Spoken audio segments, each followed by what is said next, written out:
So my dear students, we are going to start with the problems of small scale industries. Problems ના answer ભી લખવાનો હોય તો તમને ખબર છે આપણે કઈ રીતે લખવાનું. સૌથી પહેલા ઇન્ટ્રોડક્શન, પછી એના પોઈન્ટ, એનું એક્સપ્લેનેશન, વચ્ચે ડાયાગ્રામ, વળી પાછું એક્સપ્લેનેશન, લાસ્ટ માં કન્ક્લુઝન. સો કોઈ પણ વસ્તુ આપણે કરતા હોઈએ તો એમાં કંઈક હર્ડલ્સ હોય. You know hurdles are nothing but the problem. કોઈ પણ સારું કામ કરવા જાઓ તમે, સ્મોલ સ્કેલ ઇન્ડસ્ટ્રી નહીં, એની વર્ક યુ ડુ, એમાં કંઈક ને કંઈક તકલીફ તો આવે. એ પ્રોબ્લેમ્સ ને ઓવરકમ બી કરવા પડે તો જ તમારો બિઝનેસ કન્ટિન્યુઅસલી રન થઈ શકે. અધરવાઇઝ રન ન થાય. યસ ઓર નો? તો શું પ્રોબ્લેમ્સ અહીંયા જનરલી ફેસ થાય છે એ અહીંયા આપવામાં આવ્યા છે. સો પ્રોબ્લેમ્સ ઓફ સ્મોલ સ્કેલ ઇન્ડસ્ટ્રીમાં સૌથી પહેલો પ્રોબ્લેમ, કોઈ પણ બિઝનેસ હોય, નોટ ઓન્લી ધીસ, જનરલ છે આ બધા પ્રોબ્લેમ, બધા બિઝનેસને લાગતા જ છે. તેમાં સૌથી પહેલા જે આવે છે એ મની પ્રોબ્લેમ. વાંચો, ફર્સ્ટ પોઈન્ટ વાંચો. Number 1, problem related to availability of money. C business છે એ કેવો છે, જે બિઝનેસમાં તમે જેટલા પૈસા નાખો ને ઓછા જ લાગે. જે બિઝનેસ કરતા હોય ને હજી થોડો પૈસો હોય so we can do more expansion, we can set up a new branch, we can set up a new plant. સમજાય છે? પૈસા બિઝનેસમાં હોય છતાં ઓછા જ લાગતા હોય કારણ કે બિઝનેસમાં બધા પૈસા વર્કિંગ કેપિટલમાં રોકાયેલા હોય તમારી પાસે. તમારો પૈસો અત્યારે બિઝનેસ સ્ટાર્ટ કર્યો તો રો મટીરીયલ છે, ઓફિસના ઇક્વિપમેન્ટ છે, ફર્નિચર છે, બધું રોકાઈ ગયું. તો તમને હજી કંઈક નવું જોતું હોય તો યુ ફીલ પૈસા હોય તો સારું, પૈસા હોય તો સારું. અને આ તો કેવી છે પાછી સ્મોલ સ્કેલ ઇન્ડસ્ટ્રી, ઓલરેડી ઓછા પૈસાના રોકાણથી બનાવેલી ઇન્ડસ્ટ્રી છે. પહેલા શરૂઆતમાં જ પૈસા ઓછા હતા. મારી પાસે પૈસા હોય તો મોટી ઇન્ડસ્ટ્રી ના બનાવું? શું કામ સ્મોલ સ્કેલ કરું? Are getting my point? So પછી ગવર્નમેન્ટે શું કર્યું છે? રૂરલ બેંક્સ છે, ક્રેડિટ ઇન્સ્ટિટ્યૂટ છે, એને સ્મોલ સ્કેલ ઉપર અલગ એક સીડબી બેંક સાંભળ્યું છે? SIDBI, small industrial development bank of India. એટલે નાની નાની ઇન્ડસ્ટ્રીઝને ફાઇનાન્સ પ્રોવાઈડ કરવાની ફેસિલિટી પ્રોવાઈડ કરે. એનું સેટઅપ કરવાનું જ મેઇન હેતુ શું હતું? To provide the finance. Setup by ગવર્નમેન્ટના આદેશથી બનેલી છે સીડબી. સમજાય છે તમને? આરબીઆઈ ના ગાઈડલાઇન્સમાં ચાલતી હોય. એટલે એનું કામ જ છે નાના નાના રૂરલ એરિયામાં જાઓ અને જો ક્યાં ઇન્ડસ્ટ્રીઝ છે ને કોઈ ઇન્ડસ્ટ્રી આવે છે તો એને લોન પ્રોવાઈડ કરો. જેમ ખેડૂતો માટે પણ બિયારણ અને ખાતર બધા માટે તમને લોન જોઈએ તો મળે. જ્યારે વાવવાનો સમય થાય ત્યારે પછી પાક થઈ જાય પછી પાછું રીપે કરવાનું હોય, વ્યાજ પણ એમાં બહુ ઓછું અથવા ના હોય. પછી પાકમાં નુકસાન થઈને વીમો કર્યો હોય, શું કહેવાય કે પાછા ખાતામાં પૈસા આવે, ધિરાણ જાય છે.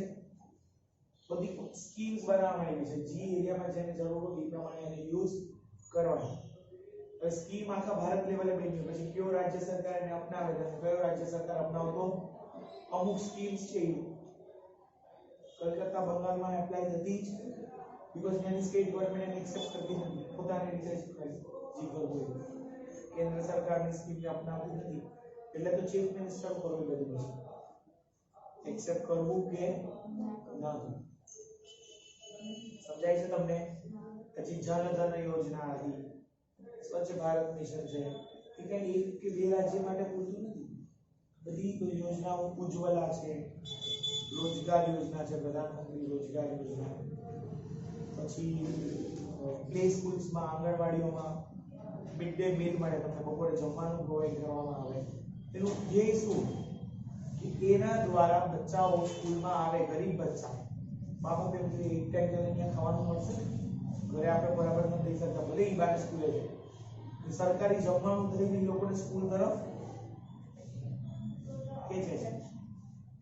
સમજાય છે? ઘણી સાવ ગ્રામીણ લેવલની સ્કૂલો ત્યાં જે વિદ્યાર્થીઓ ભણતા હોય એને હર મહિને 5 કિલો ચોખા ને આટલા ઘઉં એવું પણ આપવામાં આવે. એ જો આખો મહિનો એટેન્ડન્સ હશે તો તમને આ મળશે. એટલે ઈ બાને આ ખાવાનું લીધું આવી રીતના. સમજાય છે? અથવા બિસ્કિટના પેકેટ છે, દૂધ છે, એની બોટલ્સ રોજ આપવામાં આવે. અલગ અલગ જગ્યાએ અલગ અલગ રાજ્યમાં અલગ અલગ સ્કીમ્સ છે. તો એનું કારણ શું છે કે પ્રોબ્લેમ્સ છે એને સોલ્વ કરવા માટેના રસ્તા નહીં લોકો. તો અહીંયા પ્રોબ્લેમ હતો, પ્રોબ્લેમ ક્યાં છો તો એજ્યુકેશન લેવા છોકરાઓ નથી આપતા, તો આવું કરો તો આવશે એટ્રેક્ટ થઈને. અહીંયા પ્રોબ્લેમ શું છે તો પછી લોન ને બધું મળશે ક્યાંથી? એવી બેંકોમાંથી, પ્રોજેક્ટમાંથી. અત્યારે આત્મનિર્ભર ભારત માટે પણ ઘણી બધી સ્કીમો કાઢવામાં આવી છે. એના સિવાય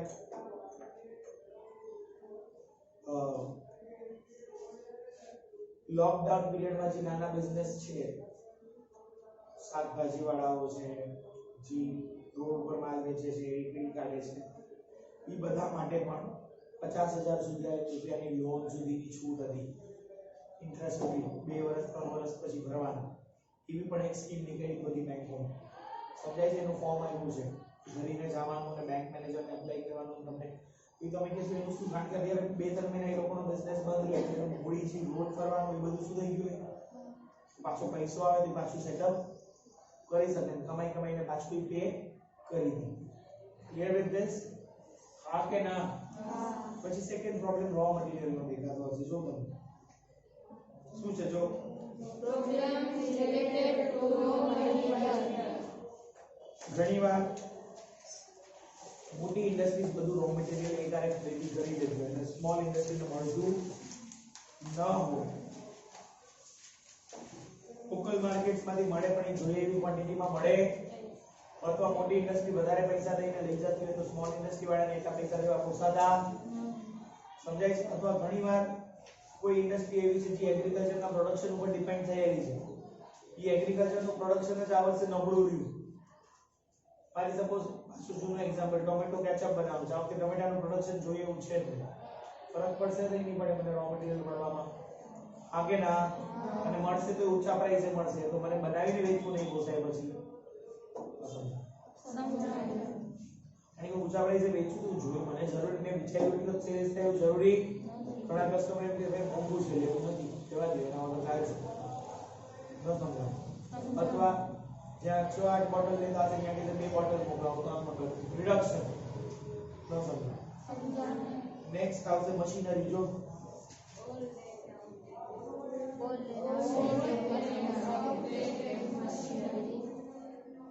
જે મશીનરીઝ છે, ઓલ્ડ ટેકનોલોજી છે, ઓલ્ડ ઇન્ડિયામાં હજી જોઈએ એવી ટેકનોલોજી અપગ્રેડેશન થયું. આપણે ત્યાં હજી પણ ઘણી વસ્તુ લેબર દ્વારા મેન્યુઅલી કરવામાં આવે છે, પણ અમુક વસ્તુમાં તો હવે મશીન્સ આવી ગયા છે. ફોરેન કન્ટ્રીમાં છે ને આખા ઓટોમેટેડ પ્લાન્ટ્સ છે. કોઈ પણ વસ્તુ બનાવી છે, સપોઝ આપણે મેં તમને હું એક ફોરેન કંપનીના બિસ્કિટ કંપનીનું વર્ણન કરીશ કે મેં યુટ્યુબમાં વિડીયો જોયો છે. અને પાર્લેજીની ફેક્ટરી મેં 2-3 વાર વિઝિટ કરેલી છે મુંબઈ. ઈનું પ્રોડક્શન પાર્લેજીમાં પણ મશીનરી તો છે ને છે જ નથી એવું સાઈડમાં લેબર જોઈએ. સૌથી પહેલા ને પાર્લેજીનો પ્રોસેસ શું છે ખબર છે? લોટની ગુણી આવે, બહુડા મોટા જાળી જેવું હોય, એમાં લોટ બધો નખાય, ઓટોમેટિક લોટ ચડાય છે. પછી ચાળેલો લોટ ધીરે ધીરે મોટા કન્ટેનરમાં જાય, અહીંયા પાણી મિક્સ થાય, ઓટોમેટિક મશીનથી શું બને? એમાં લેબરની સ્પીડમાં ઊભું પડે કે ક્યાંય લોટ ચોટતો નથી ને આપણી સાઈડમાં હાથ ફેરવવો પડે. અને એક હાથ ના હોય, એક મોટા સ્ટિક જેવું કે હોય એને રાખવું પડે, તો વચ્ચેથી લોટ બંધાતો હોય જોવે એ ડમ્સ નથી રહેતા શું છે, પછી એને ઓપરેટ કરવું પડે કે હવે બંધાઈ ગયું સ્વિચ દબાવે એટલે એ લોટ પાછો આગળ એને મોટી શીટ જેવું હોય એમાં શેપ દેવાય, બિસ્કિટનું મોલ્ડ જેવું હોય એમાં બિસ્કિટના શેપમાં એક જાય, પછી આગળ જાય તો સ્ટેમ્પિંગ થાય એની ઉપર પાર્લેજી જો વર્ષોથી એક જ ડિઝાઇન છે અને પાર્લેજી લખેલી હોય બિસ્કિટમાં, બરાબર? એ સ્ટેમ્પિંગ થતા આગળ પ્રોસેસ જાય અને મોટું ઓવન જે 1200-1500 ડિગ્રી સેલ્સિયસની હીટ એમાંથી પાસ થાય 10-15 સેકન્ડમાં પાસ થાય ને આખું ઓલું સૂકું બિસ્કિટ લાલ જોડ થઈ જાય અને ગરમ એકદમ. પછી વળી આગળ જાય, પછી વળી એને ઠંડુ કરવાનું, કુલર હવા નીકળે એવું એટલે પેલા બિસ્કિટ એકદમ ગરમ અને પેક એ ઠંડા થાય ને પછી ત્યાં આ બાજુ 8-10 લેબર, આ બાજુ 8-10 લેબર ઉભા. એ લોકોનું નામ શું ખબર છે? ક્યુ બિસ્કિટ ડ્યુટી ગયું છે. ક્યુ બિસ્કિટમાં બરાબર સ્ટેમ્પિંગ નથી. એ લોકો આમાં ગોળ આપે છે ને પાછળ બાસ્કેટ્સ પડ્યા એમાં ઓટોમેટિક જવા માંડે. અચ્છા, લેબરની જરૂર પડી. યસ ઓર નો? પછી આગળ જાય 16 બિસ્કિટનું કાઉન્ટિંગ થઈને ઓટોમેટિક બેચ બને. પછી આગળ જાય રેપર્સ. રેપર્સમાં ઓટોમેટિક વીટાય છે. વળી આગળ જાય બે બાજુથી સીલ થાય, ત્રણ બાજુ બીજી થવાનું સમજાય છે. એમથી પ્લાસ્ટિક. પછી બહાર જાય પછી પેકેટ જોવે. હવે વળી વચ્ચે બી લેવલ્સ ઉભાય જોવે ક્યાંક પાછું તૂટેલું બિસ્કિટ અંદર 16 ના કાઉન્ટિંગમાં આવી નથી જાતું ને, ક્યાંક પેકિંગ બરાબર નથી થયું ને, કોઈ પેકેટ તૂટીને બરાબર સીલ ના થયું હોય, ખુલ્લું રહી ગયો, એને પણ ઉભીને પાછળ શું કરી દો બાસ્કેટમાં જતું છે. અલગ અલગ પેકેટ વાળા લોકો સમજાય છે. કે વળી આગળ જાય પછી એક્સપાયરી ડેટ, મેન્યુફેક્ચરિંગ ડેટનો સ્ટેમ્પ લાગે. પછી ફાઇનલી ઊભા હોય છે પાછળ માણસો દોડ ઉપાડી અને બોક્સમાં સીધા ત્યાં બોક્સમાં નાખે. 10 નું બોક્સ બનાવવાના, 50 ના બોક્સ બનાવવાના. પાર્લેજીના બિસ્કિટના પેકેટ છે ને મોટા મોટા બોક્સમાં સમજાય છે. એમાં જી હોય થાય. અને પછી ત્યાંથી આગળ વળી લેબર આવે વેરહાઉસ ગોડાઉનમાં જાય. ત્યાંથી પછી ટ્રક વાળા લઈ જાય જ્યારે નીકળવાનું. ફોરેનમાં શું એકવાર લોડ નાખી દીધો ને સીધા બિસ્કિટ બનીને બહાર આવશે. સીધા બોક્સમાં બી ઓટોમેટિક બોક્સ બી નીકળશે. એટલે બધું ટાઈમ ઉપર 1 મિનિટની 1 સેકન્ડનો પણ ફરક. સીધા લેબર બોક્સ ઉપાડવા જશે. વચ્ચે ક્યાંય લેબરની જરૂર. એટલું ઓટોમાઇઝેશન. આપણા મશીન હજી શું છે? આઉટડેટ. ભલે લેબર ઊભા હોય ત્યાં કે મશીનમાં કઈ પ્રોબ્લેમ નથી થતી જોવા માટે, ધેટ ઇઝ ડિફરન્ટ. પણ અહીંયા જે મેં તમને કીધું ને એવું ફૂલ પ્રૂફ. એક જાપાનીઝ વિડિયો જોયો તો એમાં તો વિચારી આવડા રૂમ મોટા રૂમ જેવડા મોટા કન્ટેનર્સ અને એમાં એ બધી ગ્રેવીઝ બને ને શાક બને ને પ્લાસ્ટિકમાં ઓટોમેટિક પેક થઈ જાય. અને હોટલમાં ઓર્ડર દઈએ એટલે એ પેકેટ જ સીધ દેવા. લેબર ખાલી માલ નાખવા સુધી સીમિત હોય, પછી લેબરનો કંઈ બહુ રોલ રહેતો નથી. આપણી ટેકનોલોજી હજી શું છે? બહુ આઉટડેટેડ. પછી જોઈએ શું કામ આઉટડેટેડ છે? પૈસા નથી. કારણ કે નવી ટેકનોલોજી હશે તો વી નીડ મની. તો આપણે પહેલા જ ડિસ્કસ કરી લીધું. સમજાય છે? હા કે ના? ક્લિયર? નેક્સ્ટ ઇઝ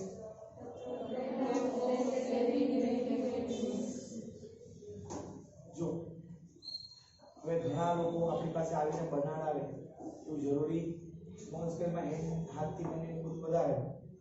અને એવા જ ટાઈપના રેડીમેડ ગુડ્સ બી મળતા. તો તમને એક વસ્તુ કહું, તમારા લેવલનું એક્ઝામ્પલ કહું. તમે ગર્લ્સ લોકો શોપિંગ બહુ કરતા હો, રાઈટ? તમારી પાસે ઓપ્શન હોય ડ્રેસ મટીરિયલ લ્યો, પછી એને સ્ટીચ કરો. અને બીજો ઓપ્શન હોય લઈ નથી તો પહેરી લો, થોડું ઘણું ફિટિંગ કરાવવાનું કરાવી લો. કેવું સસ્તું પડે? કેમાં સમયની બચત થાય? તમારો જવાબ પડી ગયો. આ જ વસ્તુ કેને પ્રોબ્લેમ થાય? ઇન્ડસ્ટ્રી. તો તમે કહેશો સર રેડીમેડ વાળાને કેમ? એ લોકો બલ્કમાં બનાવે બધું. સમજાય છે? અને તમે જે પહેરો છે, લ્યો છો જે ડ્રેસ કે મટીરિયલ, એવું એક લાર્જ સ્કેલમાં પ્રોડક્શન થયું 10,000 યુનિટ, 50,000 યુનિટ. ઇન્ડિયાની માર્કેટ બહુ મોટી છે. સમજાય છે? જનરલી બધું અહીંયા આ જિલ્લામાં વેચાય. આ જિલ્લામાં 2000 પીસ ગયા, બીજા જિલ્લામાં 1500 પીસ ગયા. અમે જે લીધું એવું થોડી છે કે યુનિક ઓન્લી વન પીસ જ છે આખા ભારતમાં. એવો ડ્રેસ બીજા બધા બી પહેરતા હોય ને તમને ઘણીવાર ભૂલકાઈ બી જાય ને.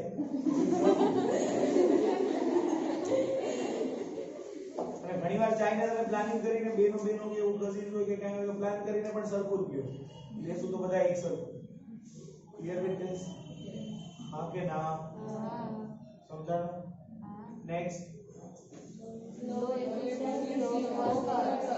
ઇન્ડિયાના વર્કર્સ છે ને એમાં સેમી સ્કિલ્ડ, અનસ્કિલ્ડ, સ્કિલ્ડ બધા પ્રકારના છે. આપણે ત્યાં વર્કર્સને છે ને પછી જોઈએ એવી સ્કિલ્સ ડેવલપ થઈ.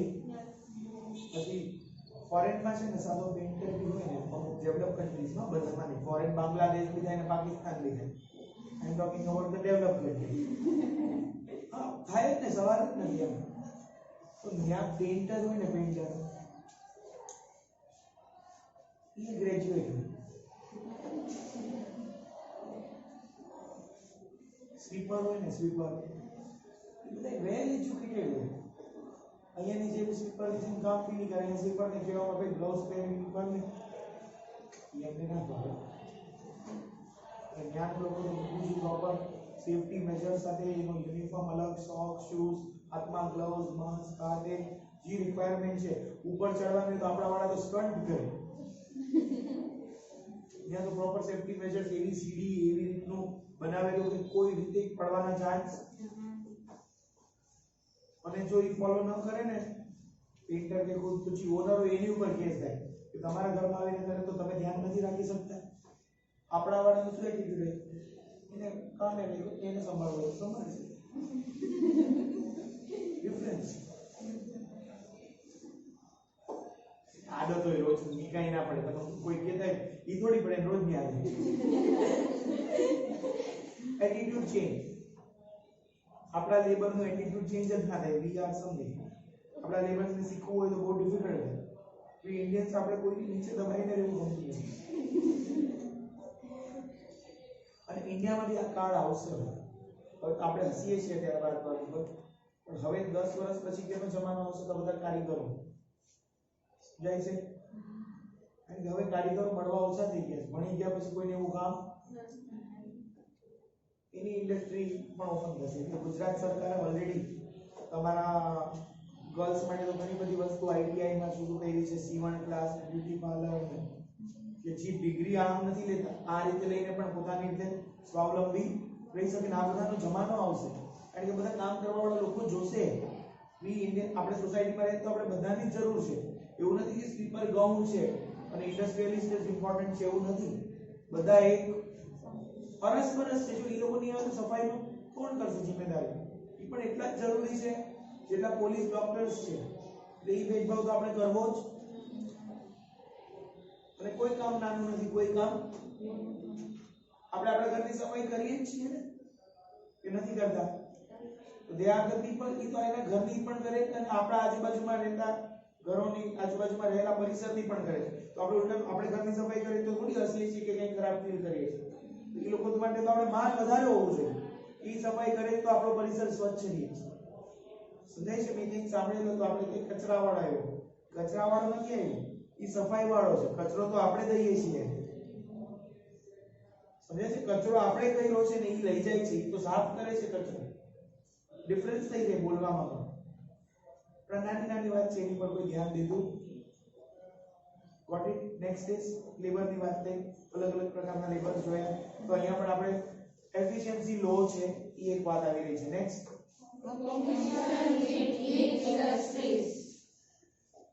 ઇન્ડસ્ટ્રીઝ છે, એની આ કોમ્પિટિશન છે. એની પાસે લાર્જ સ્કેલ પ્રોડક્શન છે, લાર્જ સ્કેલમાં લેબર છે, લાર્જ સ્કેલમાં ટેકનોલોજી છે, લાર્જ સ્કેલમાં સેલિંગ એન્ડ ડિસ્ટ્રીબ્યુશન છે, લાર્જ સ્કેલમાં એડવર્ટાઇઝમેન્ટ છે. અને આ લોકો તો જે નવા નિશાળિયા હોય, સેટઅપ ના હોય, બહુ એડવર્ટાઇઝમેન્ટ ના કરતા, બહુ પૈસા ના હોય, તો કોઈને પણ અત્યારે ટાટા કંપની આરે લડવું હોય તો બહુ વિચારવું પડે. કારણ કે બહુ મોટું નામ છે ટાટા. હું એમ નથી કહેતો અચીવ ન થઈ શકે, થઈ શકે, પણ એનો 200, 250, 300 વર્ષનો પરિશ્રમ છે. એ પરિશ્રમ થી વધારે પરિશ્રમ દેવાની તૈયારી હોય તો ડેફિનેટલી થઈ શકે.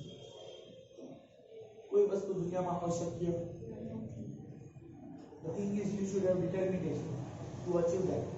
Impossible itself says I am possible. Impossible નું સ્પેલિંગ શું છે? I am. It is the perception કે તમે કઈ રીતે એને વિચારો છો, તમારો વિચાર કઈ દિશામાં જઈ રહ્યો છે. તમે નેગેટિવ લ્યો છો કે positive? Next is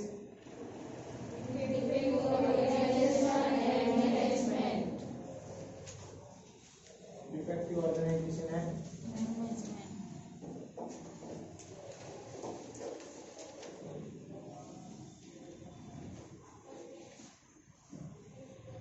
private ownership આવે ત્યારે બે વસ્તુ હોય, કાં તો ઇન્ડિવિજ્યુઅલ હોય કાં તો પાર્ટનરશિપ. ઇન્ડિવિજ્યુઅલ્સ હોય તો વાંધો આવતો નથી. પાર્ટનરશિપ હોય તો વળી પાછું મતભેદ થાય. કંપની હોય તો હજી વધારે ટાઈમ જોઈએ. સમજાય છે? પાર્ટનર્સમાં ડિસ્પ્યુટ બહુ મોટા પ્રમાણમાં થાય, કારણ કે હ્યુમન નેચર છે. સ્ટાર્ટિંગમાં બધું સરસ સરસ હોય, વાંધો પછી જાય. તો સોલો પાર્ટનર કે હું કહું એમ થાય, આ પાર્ટનર કે પછી કે કરવું જ નથી, મૂકી દો મૂકી દો મૂકી દો, અને છેલ્લે બિઝનેસ જ મૂકી દેવો. ઇન્ડિવિજ્યુઅલ્સ છે એ લોકો પાસે એક્સપિરિયન્સ ના હોય, અથવા એકલા ને એકલા બધું ડિસિઝન લેતા તો ઘણી વાર ખોટા ડિસિઝન પણ લેવાઈ જાય, પછી ના કહી શકાય ના સહી શકાય, પછી બિઝનેસ બંધ થાય, લોસ બેર ન થાય તો શું થાય? બિઝનેસ. ઘણી વાર પાર્ટનરશિપમાં પણ ઈગો પ્રોબ્લેમ કાઢે, ઈગોમાં પસંદ થઈ જાય. ચલો બાટા એમ કરું ને કર જા, ખબર છે ગલત છે, આને બી ખબર હોય થોડું કે પણ જીદ નહીં ચાલે એવું બધું, પછી પ્રોબ્લેમ આવે. પછી આ પાર્ટનર આ નહીં પડી તો કે મારે એકલાનો બિઝનેસ કોઈ છે, ચલ કરવું. ડિસ્પ્યુટ થવાના કઈ પણ રીઝન હોઈ શકે. સમજાય છે? ઇટ્સ લાઈક કારણ વગર પણ ડિસ્પ્યુટ થાય અને કારણથી પણ ડિસ્પ્યુટ થાય. Next is government intensive concession subsidy લેવા માટે ઘણા લોકો ખોટી ઇન્ડસ્ટ્રીનું સેટઅપ કરે, ગવર્મેન્ટની સ્કીમ્સનો ફાયદો લે, રિયલમાં કઈ એવું થતું સમજાય છે તમને? નેક્સ્ટ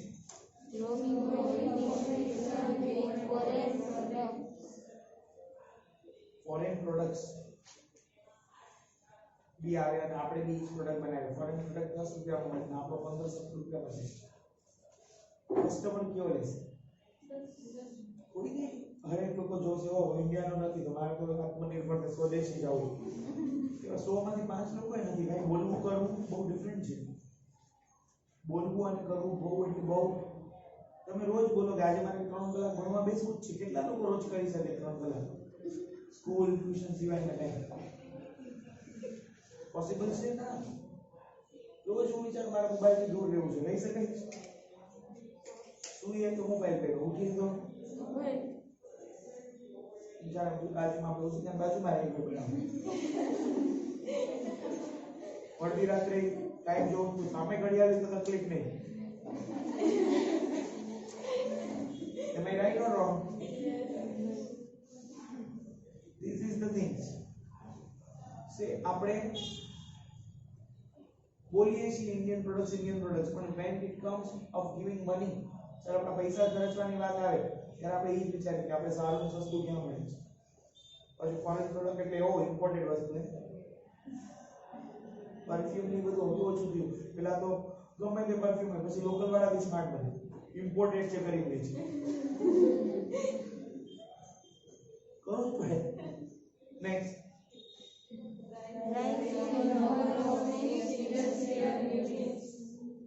ઇન્ડસ્ટ્રીયલ યુનિટ્સ છે. ઇસી એટલે બંધ પડી ગઈ છે, એમાં બહુ વધારો થાય છે. ઇન્ડસ્ટ્રીનું સેટઅપ થઈ જાય અને પછી એમાં કઈ પ્રોબ્લેમ્સ આવે ને બંધ થઈ જાય પછી ધીરે ધીરે એમને કહ્યું હોય બધું ચડતું હોય, ઇન્વેસ્ટમેન્ટ એ ગઈ, પ્રોફિટ્સ તો દૂરની વાત છે, કાઢકના લોસ ઇન્કર થાય, પછી એમને ઓવરહેડ એક્સપેન્સીસ દેવા પડતા, અમુક મેન્ટેનન્સના, અમુક ઇલેક્ટ્રિસિટી બિલ કારણ વગર ભરવા પણ પડતા હોય. એવી ઇન્ડસ્ટ્રી પણ ધીરે ધીરે બહુ વધતી જાય છે. નેક્સ્ટ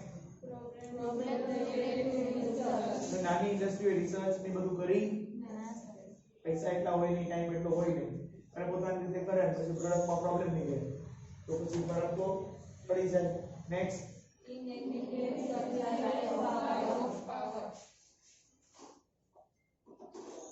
લાઇટ્સ છે એનું હવે આપણે કંઈક સારું થયું. અધરવાઇઝ પેલા લોડ શેડિંગ બહુ રહેતું, સ્પેશિયલી ઇન્ડસ્ટ્રીયલ સેક્ટર. અને લોડ શેડિંગ હોય, લાઇટ્સ ના હોય તો મશીન્સ ઓપરેટ ન થાય, મશીન ઓપરેટ ના થાય, પ્રોડક્શન ના થાય, ટાઈમ ઉપર માલ પહોંચે નહીં, સેલ્સ ના થાય, પ્રોબ્લેમ આવી જાય કે ના આવી જાય. નેક્સ્ટ રોડ્સ, રેલવેઝ, જો એવા ટ્રાન્સપોર્ટેશન ફેસિલિટી હજી પણ અમુક એરિયામાં તેનાથી પણ માલ મારો છે એ ફલાણા રાજ્યમાં વેચવાનો છે પણ ત્યાં સુધી પહોંચવાનો જરિયો બહુ અઘરો છે, ડિફિકલ્ટ છે, તો પછી ન થઈ શકે. નેક્સ્ટ slow development, 2006-07 માં 56 વર્ષ થાય છે કાઉન્ટિંગ કરીએ તો 1950 થી 51 તો સ્મોલ ઇન્ડસ્ટ્રી 9.8% પછી હવે 8.3% ઉલટાનો ગ્રોથ થવો જોઈએ ત્યાં શું થાય છે રિડક્શન પર્સન્ટેજ વાઇઝ આપણે ગ્રોથની વાત કરીએ તો. નેક્સ્ટ ઇઝ other problems, બીજા જે પ્રોબ્લેમ્સ ઉપર આવડી નથી લેવાયેલા જે પણ ઓબ્સ્ટેકલ્સ છે બધા આમાં કવર થાય છે. હવે આના તમે પોઈન્ટ્સ લિસ્ટ આઉટ કરી નાખો એવરી મંથ.